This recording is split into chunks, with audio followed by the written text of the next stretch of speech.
인류의 오랜 역사 속에서 셀 수 없이 많은 이들에게 깊은 영감과 변치 않는 위로를 건네온 위대한 이야기책이 하나 있죠. 바로 성경입니다. 혹시 성경이 그저 신화나 단순한 종교적 교리만을 담고 있는 오래된 이야기라고만 생각하셨을까요? 사실 그 안에는 우리가 인생을 살아가면서 마주할 수 있는 가장 깊은 실패와 절망의 순간들이 고스란히 담겨 있습니다. 그리고 그 모든 것을 딛고 일어선 기적 같은 회복의 드라마가 놀랍도록 생생하게 펼쳐지죠. 한때 모든 것을 잃었다고 절규하며 주저앉았던 이들이 어떻게 다시금 희망을 붙잡고 일어설 수 있었는지, 그들의 삶 속에 숨겨진 놀라운 지혜와 용기의 비밀을 이제 당신이 직접 마주하게 될 겁니다. 이 이야기는 당신의 삶에 새로운 나침반이 되어줄지도 모릅니다. 우리는 살아가면서 수많은 고난과 역경을 피할 수 없습니다. 때로는 감당하기 힘든 무게에 짓눌려 모든 것을 포기하고 싶을 만큼 깊은 좌절에 빠지기도 하죠. 바로 이때 수천 년의 시간을 넘어 성경 속 인물들이 겪었던 이야기는 시대를 초월하여 우리의 마음 깊이 커다란 공감대를 형성합니다. 그들은 우리와 똑같이 인간적인 나약함으로 죄를 짓고 쓰라린 실수를 저지르며 끝없는 후회와 절망 속에서 헤매었습니다. 하지만 그들은 결코 그 고통의 자리에 영원히 머물지 않았습니다. 역사 속 실존 인물들의 지독한 고뇌와 현명한 선택, 그리고 그 과정에서 마침내 피어난 회복의 지혜는 오늘날 혼란스러운 시대를 살아가는 우리에게도 더없이 실질적이고 강력한 가르침을 선사합니다. 이 영상은 단순한 종교적 서사를 넘어 인간 본연의 삶과 인문학적 깊이를 탐구하는 드라마틱한 여정이 될 것입니다. 이 감동적인 여정을 통해 당신은 자신의 삶을 돌아보고 어떤 상황에서도 흔들리지 않는 새로운 희망과 용기를 발견하게 될 거예요. 자, 이제 우리는 성경 속에서 길을 잃었던 이들을 위한 가장 확실한 나침반, 회복의 지혜를 찾아 떠나볼 시간입니다. 마치 고대 파피루스나 오래된 양피지 두루마리가 서서히 펼쳐지며 감춰진 비밀을 드러내듯 그들의 이야기가 서서히 우리 앞에 모습을 드러낼 텐데요. 이 이야기들은 단순히 시간 속에 묻힌 옛 이야기가 아닙니다. 인간이라면 누구나 겪을 수 있는 보편적인 실수와 깊은 고뇌, 그리고 그 모든 것을 딛고 일어선 찬란한 회복이라는 영원한 진리를 담고 있죠. 우리는 이 여정에서 이스라엘의 가장 위대한 왕으로 추앙받았지만 인간적인 나약함으로 돌이킬 수 없는 치명적인 죄를 저질렀던 다윗을 만날 겁니다. 또한 예수님의 가장 가까운 제자였음에도 결정적인 순간에 스승을 3번이나 부인하며 좌절했던 베드로의 이야기도 듣게 될 거예요. 그리고 형제들의 질투로 인해 노예로 팔려가고 억울한 누명으로 감옥에 갇히는 등 인생의 가장 깊은 밑바닥까지 경험했던 요셉의 삶도 함께 들여다볼 예정입니다. 이들의 드라마틱한 삶의 궤적을 따라가다 보면 겸손과 책임, 용서와 헌신, 그리고 끈질긴 인내와 진정한 용서가 얼마나 중요한 삶의 지혜인지 생생하게 깨닫게 되실 겁니다.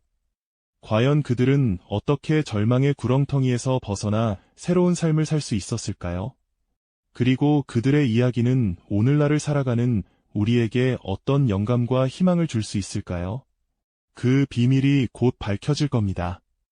이처럼 우리에게 깊은 울림을 줄 인생의 지혜를 찾아 이제 그 첫 번째 여정을 떠나볼 시간입니다. 아마 성경을 잘 모르시는 분들도 한 번쯤은 들어보셨을 이름이죠. 이스라엘의 가장 위대한 왕으로 추앙받았던 다윗의 이야기부터 시작해 볼까요? 그는 왕으로서 모든 것을 갖춘 듯 보였지만 인간적인 나약함 앞에서 크게 흔들리고 말았습니다. 다윗 왕의 이야기는 마치 한 편의 비극적인 드라마처럼 펼쳐지죠. 어느 날 저녁, 왕궁 테라스에 홀로 서 있던 다윗은 우연히 한 여인을 보게 됩니다. 바로 아름다운 밧세바였습니다.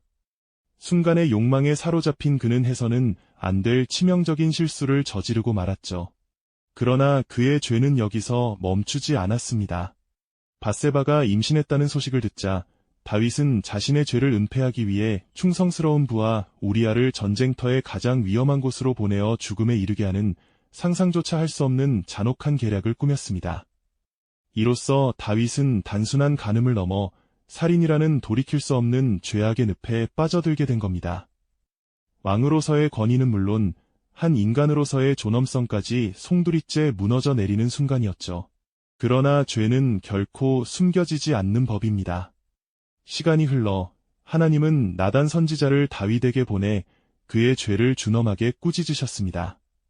나단 선지자가 들려준 한 마리 어린 양 이야기를 통해 다윗은 비로소 자신의 죄가 얼마나 크고 잔인한 것이었는지 깨닫게 되죠. 그 순간 다윗의 마음속에는 엄청난 충격과 함께 비통함이 밀려왔을 겁니다. 그는 왕의 권위를 모두 내려놓고 깊은 회개와 통회의 눈물을 흘리며 자신의 죄를 고백했습니다. 베옷을 입고 땅에 엎드려 밤낮으로 울부짖는 다윗의 모습에서 우리는 죄의 무게에 짓눌린 한 인간의 처절한 고뇌를 엿볼 수 있습니다. 이후 다윗은 죄의 대가로 크나큰 고난의 시간을 겪게 됩니다. 사랑하는 아이를 잃고 자식들 간의 비극적인 사건들을 겪으며 그의 왕국은 내분과 혼란에 휩싸였죠. 하지만 이 모든 고통 속에서도 다윗은 겸손히 자신을 돌아보고 하나님의 용서를 구하며 다시 일어서려 노력했습니다. 그는 자신의 죄를 인정하고 그 결과를 받아들이며 진정한 의미의 겸손과 책임감을 배우게 된 겁니다. 이전에는 무소불위의 권력을 휘두르던 왕이었지만 고난을 통해 그는 비로소 백성 앞에서 자신의 연약함을 인정하고 더욱 낮은 자세로 그들을 섬기는 진정한 리더로 거듭났습니다. 다윗의 이야기는 우리에게 소중한 지혜를 가르쳐줍니다. 아무리 높은 자리에 있거나 많은 것을 가진 사람이라 할지라도 인간은 언제든 나약해지고 실수할 수 있다는 겸손의 지혜 말이죠. 또한 자신의 잘못을 인정하고 그에 대한 책임을 다하는 것이야말로 진정한 회복의 시작이라는 점을 생생하게 보여주고 있습니다. 왕으로서 모든 것을 잃을 위기에 처했던 그가 다시 백성들의 신뢰를 얻고 이대한 왕으로 기억될 수 있었던 것은 바로 이 겸손과 책임이라는 지혜를 깨달았기 때문일 겁니다.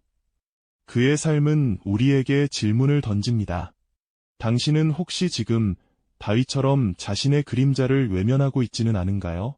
그리고 그 그림자를 마주할 용기가 있으신가요? 지난 시간 왕의 자리에서 추락했지만 겸손과 책임으로 다시 일어선 다윗의 이야기에서 자신의 그림자를 마주하는 용기를 되새겨 보셨죠. 이제 또 다른 실패와 회복의 드라마를 만나볼 차례입니다. 이번에는 무소불위의 권력자가 아닌 인간적인 나약함으로 스승을 배신했던 한 제자의 이야기인데요. 바로 예수님의 수제자였지만 결정적인 순간에 큰 실수를 저질렀던 베드로의 삶을 통해 진정한 용서와 헌신의 지혜가 무엇인지 함께 깊이 들여다보고자 합니다. 베드로는 예수님의 12 제자 중에서도 가장 앞장서 따랐던 뜨거운 열정과 충성심을 가진 인물이었습니다. 그는 모두가 주님을 버려도 저는 결코 버리지 않겠습니다. 라며 죽음까지 불사하겠다는 맹세를 했던 자신감 넘치는 성격이었죠. 하지만 그의 자신감은 스승 예수님께서 체포되시던 그 밤 극심한 두려움 속에서 여지없이 무너져 내립니다.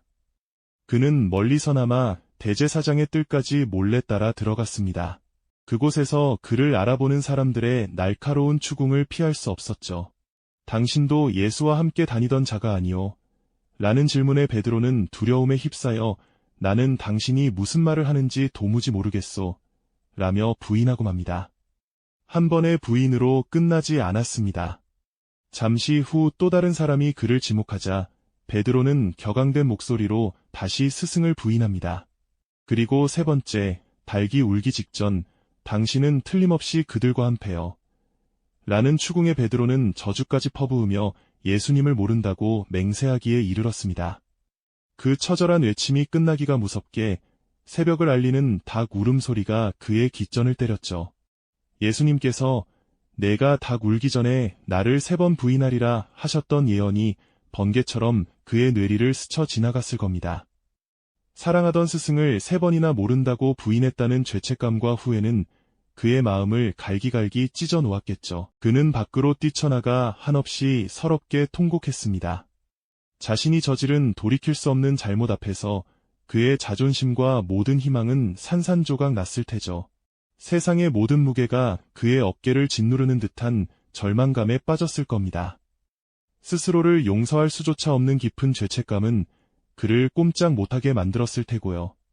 하지만 베드로의 이야기는 여기서 끝이 아닙니다. 이 절망의 끝에서 기적 같은 회복의 순간이 찾아옵니다. 바로 부활하신 예수님께서 베드로를 찾아오신 겁니다. 갈릴리 호숫가에서 제자들에게 나타나신 예수님은 다른 질책이나 비난 대신 베드로에게 따뜻하게 물으셨습니다. 요한의 아들 시몬아, 내가 이 사람들보다 나를 더 사랑하느냐? 이 질문을 3번 반복하시면서 말이죠. 예수님은 베드로의 3번의 부인을 3번의 사랑 고백으로 씻어주려 하셨던 걸까요? 베드로는 자신의 마음을 아시는 주님께 주님, 제가 주님을 사랑하는 줄 주님께서 아십니다. 라고 대답했습니다. 예수님은 베드로의 마음을 헤아리시고는 내 양을 먹이라, 내 양을 치라는 사명을 다시 한번 부여하셨습니다. 이 순간 베드로는 과거의 실패에 갇혀있지 않고 용서받고 다시 헌신할 기회를 얻은 겁니다. 이 놀라운 용서와 회복의 경험은 베드로를 완전히 다른 사람으로 변화시켰습니다. 그는 이제 더 이상 두려움에 떨며 스승을 부인했던 나약한 제자가 아니었습니다.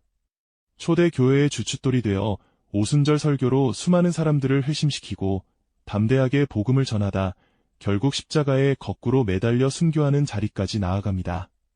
베드로의 이야기는 우리에게 진정한 용서가 무엇인지, 그리고 인간적인 실패가 결코 끝이 아님을 생생하게 가르쳐줍니다.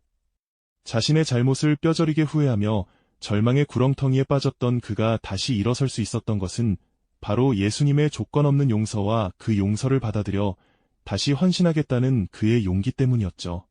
좌절의 순간에도 다시 일어설 용기, 그리고 스스로를 용서하고 다시금 사랑과 헌신으로 나아가는 것, 우리에게도 꼭 필요한 지혜 아닐까요? 이처럼 스디슨 실패를 겪고도 다시 일어서는 용기는 비단 베드로에게만 필요한 지혜는 아니었을 겁니다. 인류 역사상 가장 위대한 이야기책, 성경 속에는 또 한 명의 인물이 있는데요. 바로 요셉의 이야기입니다. 그는 형제들의 질투심 때문에 한순간에 모든 것을 잃고 인생의 가장 깊은 나락으로 떨어졌던 인물이죠. 어린 시절 아버지 야곱의 특별한 사랑을 받으며 화려한 채색옷을 입었던 요셉.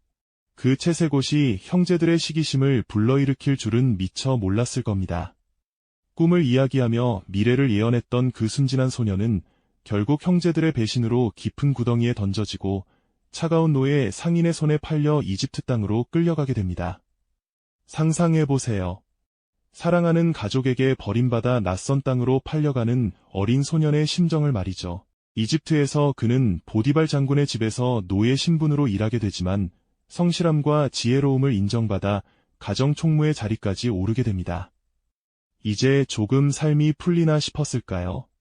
하지만 또 다른 비극이 그를 기다리고 있었죠. 주인의 아내에게 억울한 누명을 쓰고 결국 아무도 모르는 차갑고 어두운 감옥에 갇히는 신세가 됩니다. 사랑하는 가족에게 배신당한 것도 모자라 이제는 하지도 않은 죄로 감옥에 갇히다니.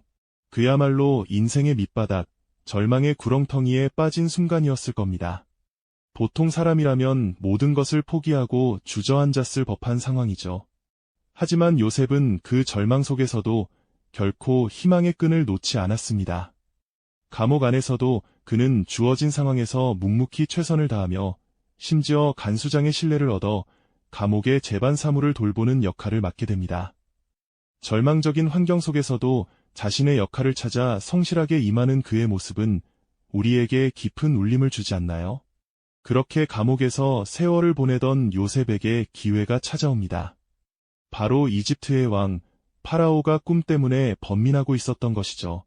아무도 해몽하지 못했던 파라오의 꿈을 요셉은 하나님의 지혜로 정확하게 풀어냅니다. 7년간의 풍년과 7년간의 흉년이 이어질 것이라는 그의 예언과 지혜로운 대처 방안은 파라오의 마음을 움직이기에 충분했습니다. 노예로 팔려와 감옥에 갇혔던 한낱 죄수가 하루아침에 이집트 전역을 다스리는 총리의 자리에 오르게 된 것이죠. 이 어찌 기적 같은 회복의 드라마가 아닐까요? 절망의 끝에서 피어난 희망, 그리고 그의 인내와 성실함이 빚어낸 놀라운 반전이었습니다. 흉년이 닥치자 요셉의 형제들은 양식을 구하러 이집트로 오게 됩니다. 수십 년 만에 재회한 형제들. 요셉은 자신을 팔아넘겼던 그들을 단번에 알아보지만 형제들은 이집트의 위대한 총리가 된 요셉을 알아보지 못하죠. 복수심에 불타올라 그들을 처벌할 수도 있었을 겁니다. 하지만 요셉은 과거의 아픔을 넘어 오히려 그들을 용서하고 가족을 구원하는 길을 택합니다. 하나님께서 나를 당신들보다 앞서 보내사 생명을 보존하게 하셨나니 라고 고백하는 그의 모습에서 우리는 진정한 용서와 깊은 사랑을 보게 됩니다. 자신의 고통을 하나님의 섭리로 이해하고 가족과 민족을 구원하는 큰 그림을 본 요셉의 지혜는 단순히 개인적인 복수를 넘어선 위대한 통찰이었습니다. 이처럼 요셉의 삶은 형제들의 배신과 억울한 누명, 그리고 감옥이라는 깊은 절망 속에서도 희망을 잃지 않고 묵묵히 자신의 길을 걸었던 인내의 여정이었죠. 그리고 마침내 자신에게 큰 상처를 주었던 이들을 조건 없이 용서하며 가족과 민족 전체를 구원하는 놀라운 회복의 주인공이 됩니다. 그의 이야기는 우리에게 절대 포기하지 않는 인내와 진정한 용서가 얼마나 강력한 힘을 발휘하는지 생생하게 가르쳐주고 있습니다. 어떤 절망적인 상황에 처하더라도 희망을 잃지 않고 꾸준히 노력하면 반드시 기회가 찾아온다는 메시지를 전하는 것이죠. 우리가 지금까지 만나본 인물들, 다윗의 겸손, 베드로의 용서, 그리고 요셉의 인내를 떠올려보면 어떠신가요? 이들의 이야기는 단순한 옛날 이야기가 아닙니다. 각자의 삶에서 가장 깊은 절망을 마주하고 그 절망을 회복의 전환점으로 삼았던 순간들이죠. 고난 속에서 겸손히 자신을 돌아보고 타인을 용서하며 때로는 억울한 상황 속에서도 묵묵히 인내하는 과정에서 그들은 진정한 삶의 지혜를 얻게 되었습니다.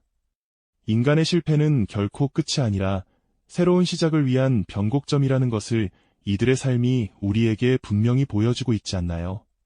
위대한 인물들의 회복 과정은 오늘날 우리에게도 여전히 유효한 보편적인 삶의 원칙임을 역설합니다. 우리 역시 삶의 고난과 실패 앞에서 좌절하고 넘어질 수 있습니다. 하지만 다윗처럼 겸손하게 자신을 성찰하고 베드로처럼 조건 없는 용서를 받아들이고 실천하며 요셉처럼 어떤 상황에서도 굴하지 않는 인내심을 발휘한다면 우리 각자도 이들처럼 더 큰 지혜와 성장으로 나아갈 수 있을 겁니다.